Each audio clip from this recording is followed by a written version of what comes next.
अब आते हैं हम लोग तीसरी चीज पर, समता, जो हमारे संविधान का तीसरा लक्ष्य है, इक्वलिटी पर। समानता का मतलब सकारात्मक और नकारात्मक दो अर्थ इसके भी होते हैं, एक निगेटिव और दूसरा पॉजिटिव। निगेटिव अर्थ में जो हम लोगों ने शुरू में बात की, भेदभाव का अभाव, एब्सेंस ऑफ द डिस्क्रिमिनेशन। दूसरा पॉजिटिव अर्थ में क्या है, पॉजिटिव अर्थ में ये कहलाता है अफर्मेटिव एक्शन। अफर्मेटिव एक्शन का मतलब यह है कि जहां कोई व्यक्ति कमज़ोर हो या लोगों को समान लाने के लिए भेदभाव किया जाना चाहिए। ये समानता का मतलब जहां किसी तरह का भेदभाव ना हो, सबको एक समान श्रेणी में रखा जाए। मतलब कि दो चीज़ें समझिए, एक ये बेस लाइन है और एक ये है गोल। बेस लाइन का मतलब ये है कि जब हम ये मान करके चलते हैं कि समाज में सब व्यक्ति की स्थिति बिल्कुल बराबर है, इसलिए सबके साथ एक जैसा व्यवहार हो, किसी के साथ कोई भेदभाव नहीं होना चाहिए। समाज में हर व्यक्ति, हर वर्ग, हर धर्म, हर समुदाय बराबर है, तो कोई भेदभाव नहीं होना चाहिए। तो ये बेस लाइन पर सब लोग खड़े हैं, तो यहाँ भेदभाव का अभाव होना चाहिए। तो ये निगेटिव अर्थ है, निगेटिव इस नाते क्योंकि ये एब्सेंस की बात करता है। दूसरा क्या है, गोल। ये मान करके चलता है कि लोग, ये टारगेट हमारा है, ये गोल है, लेकिन किसी की स्थिति यहाँ है, किसी की स्थिति यहाँ है, कोई यहाँ पर खड़ा है, कोई यहाँ पर खड़ा है। सबको कहाँ लेकर के आना है, इस लाइन पर लेकर के आना है। इसको इस लाइन पर लेके आना है, इसको इस लाइन पर, इसको इस लाइन पर। यहाँ लोग पहले से यहाँ हैं, तो ये पहले से विद्यमान, और यहाँ लोगों का लक्ष्य इस लाइन पर, एक लाइन पर लेकर के आना है। तो जब हमारा लक्ष्य होता है कि हर व्यक्ति को समानता की स्थिति में खड़ा करना है, तो सरकार वहाँ अफर्मेटिव एक्शन या सकारात्मक कार्रवाई करती है। सकारात्मक कार्रवाई क्या है, समाजवाद की राजनीतिक अवधारणा वही, हीनतम को अधिकतम। जैसे अगर इस व्यक्ति को यहाँ तक लाना है तो इसे इतनी दूर चलना होगा, ज़्यादा इसे चलना है तो इसे और ज़्यादा चलना होगा, इसे और ज़्यादा चलना होगा, इसे कम चलना होगा। लेकिन जब अंत में रिजल्ट क्या होगा, सब हम समानता की लाइन पर खड़े कर देंगे। तो सरकार यहाँ क्या कर रही है, अलग अलग लोगों के लिए अलग अलग तरह के प्रावधान, इनके लिए ज़्यादा, इनके लिए और ज़्यादा, इनके लिए और ज़्यादा, इनके लिए थोड़ा कम। तो ये कहलाता है अफर्मेटिव एक्शन। अब ये जो समानता है, ये दो तरीके की। प्रस्तावना कहता है कैसी समानता, प्रतिष्ठा और अवसर की समानता। जो प्रस्तावना में शब्द यूज किया गया है, पहला है प्रतिष्ठा, इंग्लिश में कहते हैं स्टेटस, और दूसरा है अवसर या अपॉर्चुनिटी। प्रतिष्ठा की समानता और अवसर की समानता। सबसे पहले ये जान लीजिए कि प्रतिष्ठा और अवसर की समता, इसके अलावा अनुच्छेद आर्टिकल 38 क्लास 2, अनुच्छेद 38 के खंड 2 में भी यूज किया गया है कि राज्य ऐसी सामाजिक व्यवस्था बनाएगा जहां सबको प्रतिष्ठा, सुविधा और अवसर की समानता प्राप्त हो या इन असमानताओं को समाप्त हो जाए। स्टेटस का क्या मतलब है, सब लोग स्टेटस लगाते हैं अपना, लेकिन उसका अर्थ क्या है। आप स्टेटस लगाते होंगे अपना व्हाट्सएप पर या अन्य सोशल मीडिया चैनलों पर, वो स्टेटस क्या होता है। वाकई में स्टेटस को देखा जाए तो इसे कहते हैं परिस्थिति। सामाजिक विज्ञान की भाषा में इसे कहलाता है परिस्थिति। हमारी पोजीशन, इसे समझिए स्थिति क्या है हमारी, मतलब पोजीशन। पोजीशन कहाँ, पोजीशन हमेशा कैसा होता है, रिलेटिव होता है।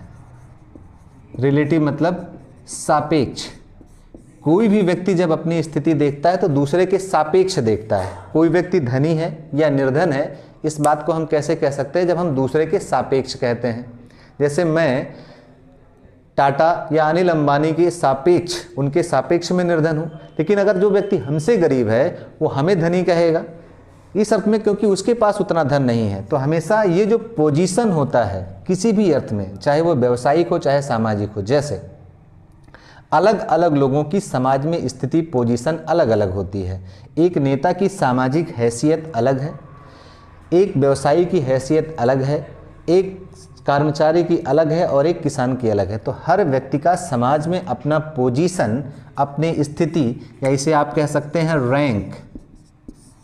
ये जो रैंक है यही वाकई में प्रतिष्ठा है हर व्यक्ति की। और ये हमारा संविधान का लक्ष्य क्या है कि सभी व्यक्ति को प्रतिष्ठा की समानता मिलनी चाहिए। इसका मतलब क्या है कि व्यक्ति कोई भी कार्य कर रहा हो, उसके कार्य को समान महत्व दिया जाना चाहिए, उसकी पोजीशन सेम है। जैसे जो रोल किसी व्यवसायी का भी देश के निर्माण में, उतना ही रोल शिक्षक का भी है, उतना ही रोल किसान का भी है, उतना ही रोल छात्र का भी है। तो पोजीशन समाज में जबकि सबकी अलग अलग हो सकती है, धन के आधार पर, संपदा के आधार पर, ज्ञान के आधार पर और सामाजिक हैसियत के आधार पर, आर्थिक आधार पर, लेकिन वाकई में संविधान का लक्ष्य है कि हर व्यक्ति को प्रतिष्ठा की समानता मिलनी चाहिए, जबकि जो कि अभी है नहीं।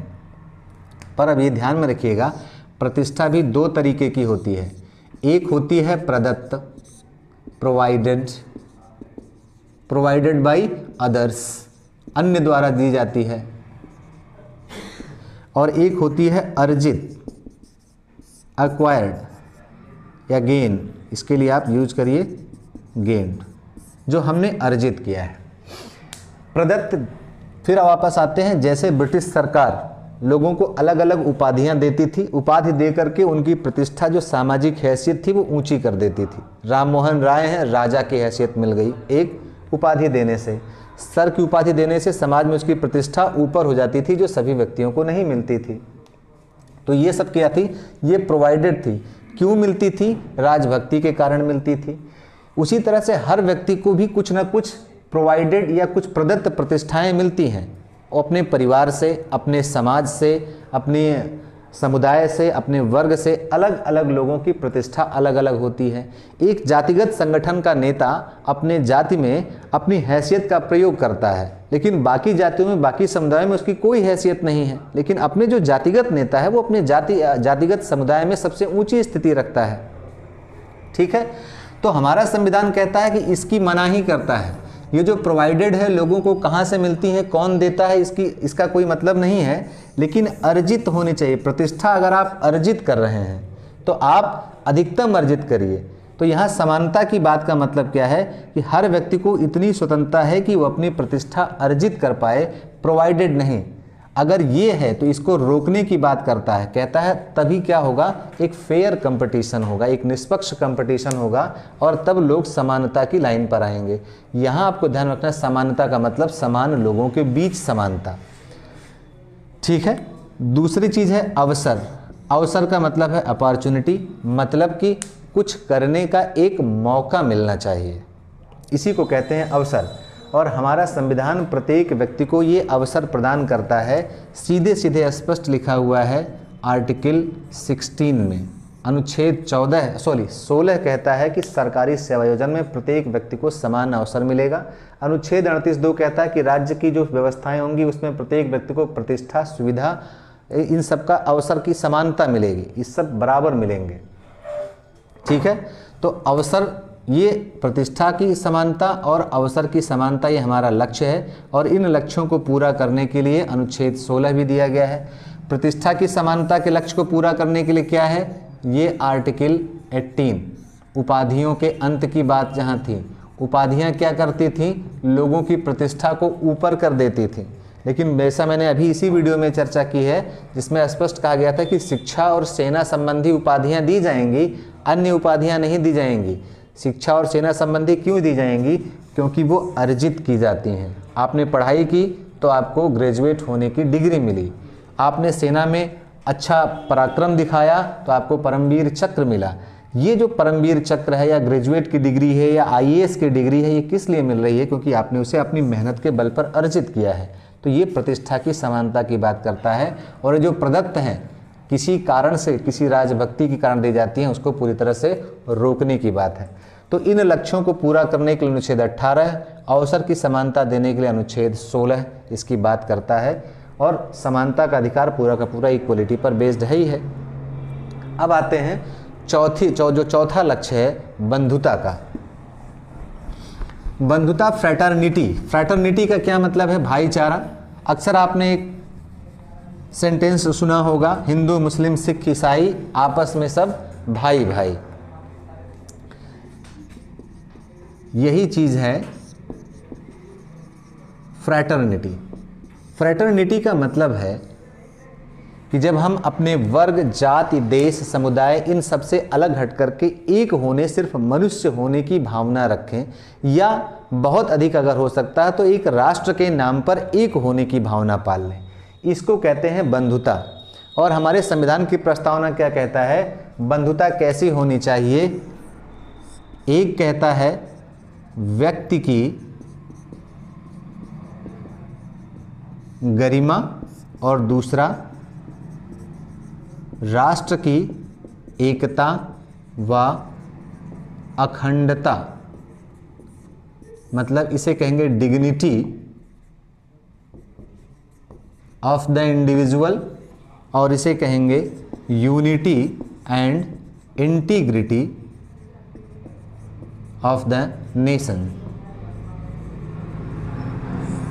ऐसी बंधुता हो जो व्यक्ति की गरिमा में वृद्धि करती हो, ऐसी बंधुता हो जो राष्ट्र की एकता और अखंडता को वृद्धि करती हो।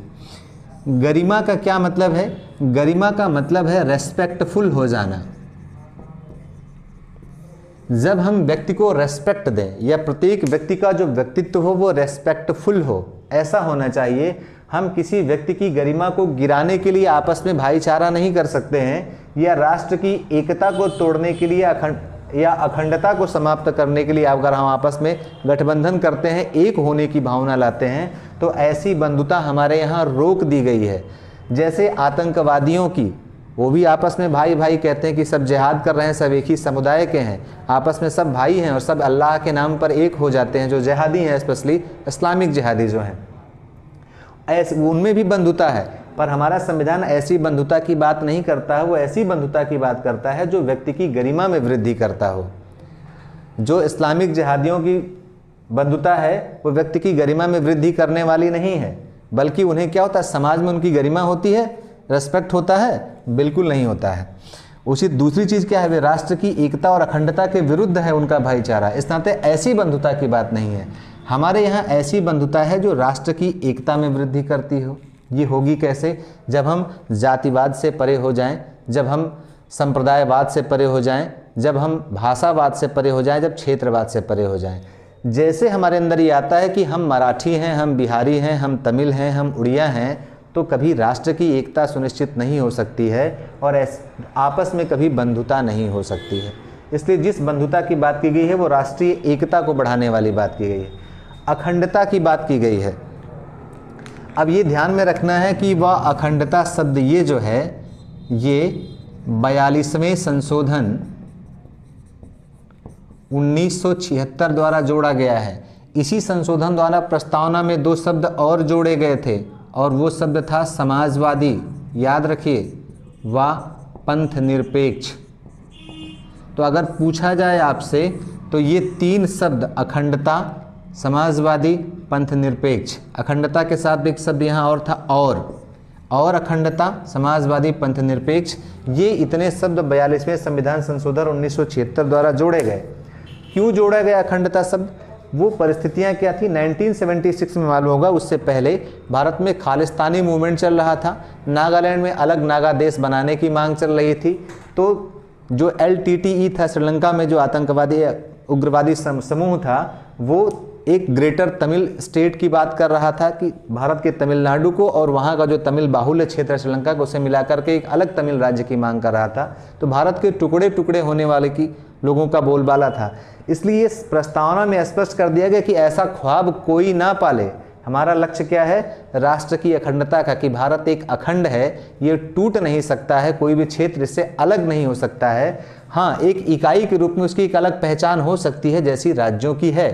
तमिलनाडु भाषा के आधार पर अलग है, तो महाराष्ट्र है, तो गुजरात है, भाषा के आधार पर अलग अलग स्टेट हैं, पिछड़ेपन के आधार पर अलग अलग लोग हैं, लेकिन अखंड है, ये टूट नहीं सकता है।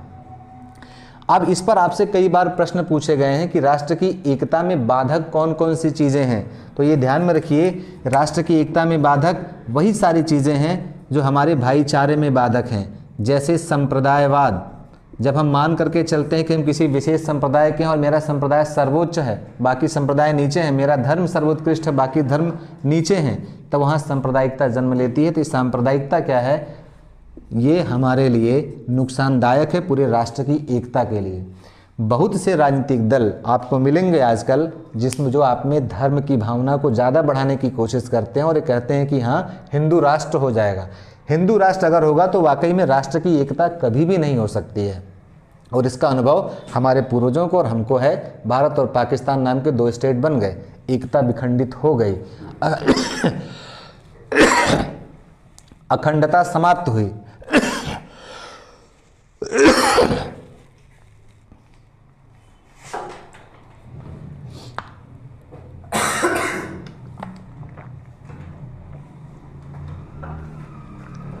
तो इस बात को आप ध्यान में रखिए कि राष्ट्र की एकता में बाधक कौन कौन सी चीजें हैं? सांप्रदायिकता। सभी धर्मों का बोलबाला होना चाहिए, कोई धर्म श्रेष्ठ नहीं है, सभी धर्म श्रेष्ठ हैं। दूसरी चीज क्या आती है? दूसरा आता है क्षेत्रवाद। जब महाराष्ट्र का व्यक्ति ये मान करके चलता है कि महाराष्ट्र सिर्फ मराठियों के लिए है, बिहारियों के लिए नहीं है, तो समझिए कि उसके अंदर क्षेत्रवाद है। जबकि हमारा संविधान पूरे भारत में कहीं भी रहने बसने आने जाने की पूरी सुविधा प्रदान करता है, पूरी स्वतंत्रता। लेकिन जब व्यक्ति के अंदर आ जाए कि ये क्षेत्र सिर्फ मेरे लिए है, उसी को क्षेत्रवाद कहते हैं। क्षेत्रवाद राष्ट्र की एकता में बाधा उत्पन्न करता है, बाकी लोगों को जुड़ने से रोकता है, क्योंकि बंधुता में वृद्धि नहीं होती है। आगे क्या है? जातिवाद। जब किसी व्यक्ति के अंदर जातिवाद आ जाए, जातिवाद का मतलब ये नहीं कि हम किसी जाति में पैदा हुए, जातिवाद का मतलब कि मेरी जाति श्रेष्ठ है। ये श्रेष्ठता की भावना जब आती है जाति में तब होता है, और ये लगभग सभी जातियों में है। अगर हम मूल रूप से जो 4 वर्ण थे, ब्राह्मण क्षत्रिय वैश्य, इनमें से अधिकतर क्या है? सब अपने आप को श्रेष्ठ मान करके चलते हैं, और जैसे ही श्रेष्ठता आती है वैसे उसके अंदर जातिवाद आता है। ये मान करके चलें कि मेरी जाति ये है, श्रेष्ठ है या नहीं इससे मतलब नहीं है, तो आपके अंदर जातिवाद नहीं है। एक जाति के अंदर भी कई उपजातियां हैं। वैश्य है तो कोई अग्रवाल है, कोई अग्रहरी है, और हर उपजाति भी उस जाति के अंदर भी कहती है कि हम श्रेष्ठ हैं। ब्राह्मण है, ब्राह्मण के अंदर भी कोई पांडे है, कोई मिश्रा है, कोई शुक्ला है, वो भी अपने आप को हर कोई श्रेष्ठ कहने की कोशिश करता है। तो जैसे ही ये श्रेष्ठता की भावना आती है वही जातिवाद है जाति के अंदर। वरना जाति तो भारत का एक सामान्य स्वरूप है, सामाजिक व्यवस्था का एक अंग है। कोई व्यक्ति ऐसा नहीं होगा जो हिंदू हो और उसकी जाति ना हो। तो जाति तो होना स्वाभाविक है, लेकिन श्रेष्ठता की भावना होने से ही वो जातिवाद स्वीकार आता है। इसके अलावा क्या है? भाषावाद। अलग अलग भाषा को श्रेष्ठ, जैसे जब हम मांग करते हैं कि हिंदी को पूरे भारत में फैला देना चाहिए। क्यों फैला देना चाहिए? अगर कोई तमिल वाला बोलना चाहता है, सबकी अपनी मातृभाषाएं हैं, सारी भाषाएं श्रेष्ठ हैं। भारत में हजारों भाषाएं बोली जाती हैं। आपने देखो कई बार भाषा को लेकर के दक्षिण भारत में आंदोलन भी छिड़ता है, और इसका कारण यही होता है कि जब हम किसी एक भाषा को दूसरी भाषा के ऊपर स्थापित करने की कोशिश करते हैं तो वहाँ से भाषावाद आता है। तो सामान्यतः अगर ये सारी चीज़ें हमारे अंदर विद्यमान है तो हमारे अंदर बंधुता की वृद्धि कभी नहीं हो सकती है। अगर बंधुता नहीं होगी तो राष्ट्र की एकता और अखंडता को लगातार खतरा है, और व्यक्ति की गरिमा में तो वृद्धि हो ही नहीं सकती है। ठीक है, अब ये जान लेते हैं कि ये सारे शब्द कहाँ कहाँ प्रयोग किए गए हैं। व्यक्ति की गरिमा, इस शब्द का प्रयोग हमेशा ध्यान में रखिएगा। आर्टिकल 21 में है, जीवन के अधिकार में। वहाँ जीवन का मतलब सुप्रीम कोर्ट ने कहा है गरिमापूर्ण जीवन। बहुत आगे और बढ़ करके कहा है कि व्यक्ति के जीवन के साथ ही उसकी गरिमा नहीं, बल्कि मृत्यु के बाद भी उसकी गरिमा बनी रहती है। जैसे तमाम लोग, हम आज गरिमापूर्ण ढंग से ही महात्मा गांधी का नाम लेते हैं, अपने सभी स्वतंत्रता संग्राम सेनानियों का नाम लेते हैं, क्योंकि उनका हम रेस्पेक्ट करते हैं। वे आज नहीं है, उसके बावजूद भी। तो गरिमा व्यक्ति की ऐसी है जो जीवन के साथ भी और जीवन के बाद भी रहती है। राष्ट्र की एकता और अखंडता, ये कहाँ गया है? ये दिया गया है हमारे मूल कर्तव्यों में। फंडामेंटल ड्यूटीज जो है, फंडामेंटल ड्यूटीज जो तीसरी है, तीसरी फंडामेंटल ड्यूटीज कहती है कि प्रत्येक व्यक्ति का यह कर्तव्य होगा कि वह राष्ट्र की संप्रभुता, एकता और अखंडता को सुनिश्चित करे, उसकी रक्षा करे। ये ध्यान में रखिए। क्यों? क्योंकि ये बंधुता सिर्फ सरकार ही नहीं बढ़ा सकती है। व्यक्ति की गरिमा में वृद्धि कैसे होगी? जब हम अपना प्रयास करेंगे, जब हमारा अपना कर्तव्य होगा तब। तो प्रत्येक व्यक्ति के ऊपर एक तरह का दायित्व है कि राष्ट्र की एकता को सुनिश्चित करना सरकार के साथ साथ नागरिकों का भी धर्म है, और अखंडता सुनिश्चित करना भी नागरिकों का धर्म है। इसीलिए कहा जाता है कि जब कहीं आप समाज में कुछ बुरा देखिए तो उसकी रिपोर्ट करिए, कहीं आपके पास हेट स्पीच आए, कहीं फॉल्स न्यूज़ हो तो उसको रिपोर्ट करिए। इससे समाज में एकता, अखंडता और व्यक्ति की गरिमा में वृद्धि होगी। तो ये 4 चीज़ें थी हमारे संविधान का लक्ष्य, हमारी प्रस्तावना का लक्ष्य थी। लेकिन अब एक चीज़ और रह गई है इसमें बाकी, जल्दी से उसको भी देख लेते हैं। और वो चीज़ क्या थी? चौथी चीज़ जो हम लोगों ने बात की थी, प्रस्तावना में 4 तत्व थे। एक था संविधान की शक्ति का स्रोत, दूसरा राजनीतिक व्यवस्था की संरचना, तीसरी थी हमारी राजनीतिक व्यवस्था का उद्देश्य, जो 4 उद्देश्य पे चर्चा कर लिए हैं। और चौथी चीज़ जो थी, और वो चौथी चीज़ क्या थी? संविधान के पारित होने की तिथि। प्रस्तावना क्या कहती है कि ये राष्ट्र को एकता और अखंडता सुनिश्चित करने वाली बंधुता बढ़ाने के लिए, इसके आगे क्या लिखा हुआ है? दृढ़ संकल्प होकर अपनी इस संविधान सभा में आज तारीख, कौन सी तारीख?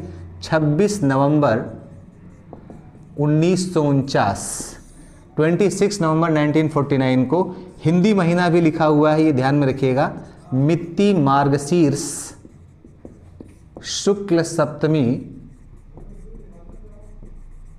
संवत 2006 विक्रमी को एतत् द्वारा इस संविधान को क्या करते हैं? इन शब्दों को भी आपको ध्यान में रखना है और ये बहुत ज़रूरी हैं संविधान की व्याख्या के लिए। अंगीकृत, अधिनियमित और आत्मार्पित करते हैं। अंगीकृत का मतलब है एडॉप्ट, एडॉप्शन को कहते हैं अंगीकृत करना। अधिनियमित को कहते हैं इनैक्ट करना। और आत्मार्पित को गिव टू आवर सेल्फ्स, इन शब्दों का प्रयोग किया गया है। तो ये डेट ध्यान में रखिएगा। कई प्रतियोगी परीक्षाओं में पूछा गया कि संविधान कब पारित हुआ था, तो 26 नवंबर 1949 को बन करके तैयार हुआ था। इसी दिन लोगों ने इस पर संविधान सभा के सदस्यों ने हस्ताक्षर किए। संविधान के कुछ प्रावधान इसी तारीख से लागू हो गए। शेष संविधान सबको मालूम है 26 जनवरी 1950 से लागू हुए। जो आवश्यक थे, जो तत्काल लागू करने जरूरी थे, जैसे नागरिकता, भारत और पाकिस्तान का विभाजन हुआ था, कुछ लोग यहाँ आ रहे थे, कुछ जा रहे थे, कौन नागरिक होगा कौन नहीं, वो उसी डेट से लागू कर दिया गया। कुछ संक्रमणशील प्रावधान थे जो तत्काल लागू करने जरूरी थे, वो भी लागू कर दिए गए। शेष संविधान को रखा गया 26 जनवरी 1950 के लिए, क्योंकि 1930 में 26 जनवरी को स्वतंत्रता दिवस मनाने की परंपरा शुरू हुई थी और माना गया कि जब हमारा संविधान अपना बन करके तैयार हुआ है तो 26 जनवरी को ही लागू किया जाए। एक ऐतिहासिक दिन था, ठीक है। और ये भी ध्यान रखिएगा कि 26 जनवरी से पहले एक बार ये प्रश्न पूछा गया कि इस भारत का सर्वोच्च न्यायालय कब बना, क्योंकि संविधान तो पूरा लागू हुआ 26 जनवरी को। तो ध्यान रखिएगा कि 25 जनवरी को सर्वोच्च न्यायालय बन गया और इसलिए बनाया गया क्योंकि संविधान के संरक्षक की जिम्मेदारी सर्वोच्च न्यायालय को दी गई है। हिंदी में ध्यान रखिएगा, महीने ये भी पूछे जाते हैं घुमा फिरा करके। इंग्लिश मीडियम के विद्यार्थियों के लिए दिक्कत होती है कि इन महीनों के नाम नहीं जानते। ये क्या है, ये ध्यान में रखिए कि ये किस पर आधारित है, ये ग्रेगोरियन कैलेंडर पर आधारित तिथि है, और जबकि ये जो है ये विक्रमी संवत, विक्रमी कैलेंडर पर आधारित तिथि है।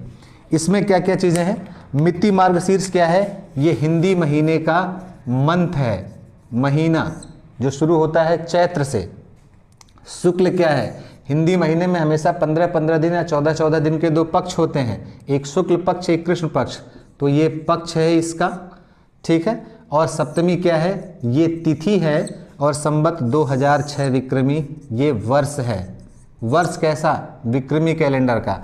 जब हम ईसवी सन में +57 जोड़ दे देते हैं तो ये आ जाता है आपका विक्रमी संवत।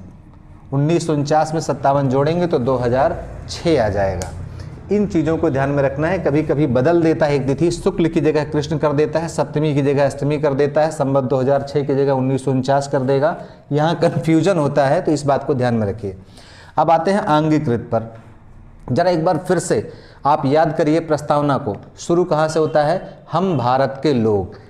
शुरू शब्दों को और आखिरी शब्दों को जरा जोड़िए। हम भारत के लोग संविधान को क्या करते हैं? अंगीकृत करते हैं, अधिनियमित करते हैं और आत्मार्पित करते हैं।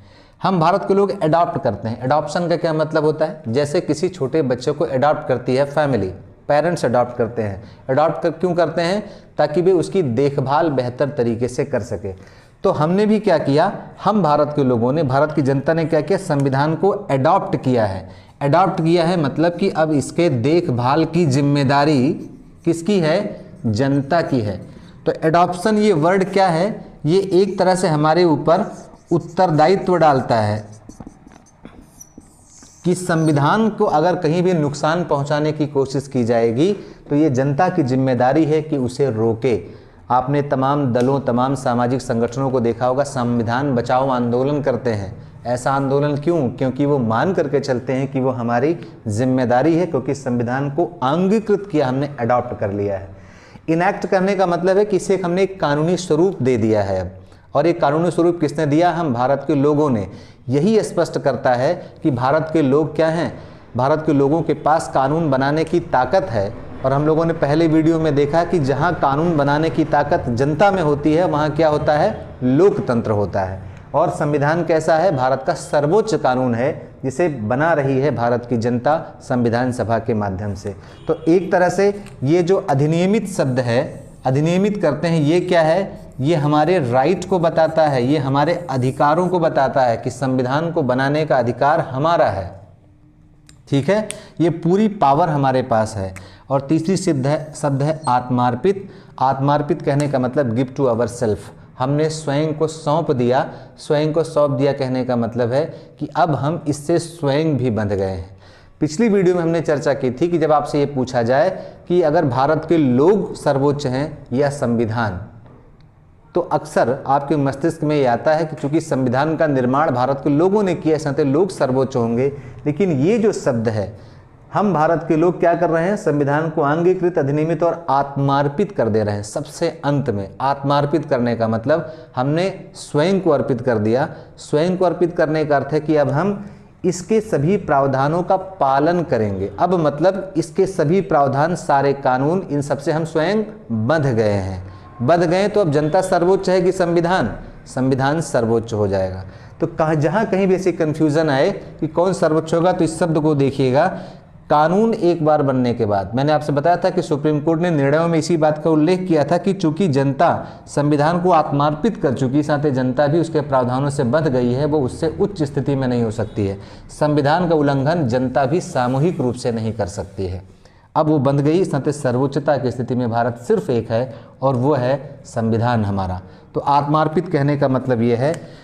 और आत्मार्पित कहने का मतलब ये भी है कि अब हमें क्या करना होगा? संविधान के सभी आदर्शों को, लक्ष्यों को, उसके प्रावधानों का पालन करना होगा। तो एक तरह से ये भी हमारा क्या है? दायित्व है, ये हमारा ऑब्लिगेशन है। तो अंगीकृत और आत्मार्पित ये दो तरह ऑब्लिगेशन डालते हैं। और अधिनियमित शब्द एक तरह से जनता की शक्ति को दिखाता है कि भारत की जनता इतनी शक्तिशाली है कि वो संविधान का निर्माण कर सकती है। ठीक है, संविधान में इन चीज़ों को समझिए और जहाँ कहीं भी आपको दिक्कत आए कमेंट बॉक्स में हमें कमेंट करके पूछिए आप। इसके अलावा नेक्स्ट वीडियो होगा जिसमें हम लोग बात करेंगे प्रस्तावना के महत्व की और उस पर आधारित प्रश्नों की। जो प्रश्न अभी तक प्रीलिम्स परीक्षाओं में, मुख्य परीक्षाओं में पूछे गए हैं, और उन प्रश्नों पर भी चर्चा करेंगे जो आगे पूछे जा सकते हैं। तो लगातार कमेंट बॉक्स में आप कमेंट करिए, सब्सक्राइब करिए चैनल को और वीडियो को लाइक करें।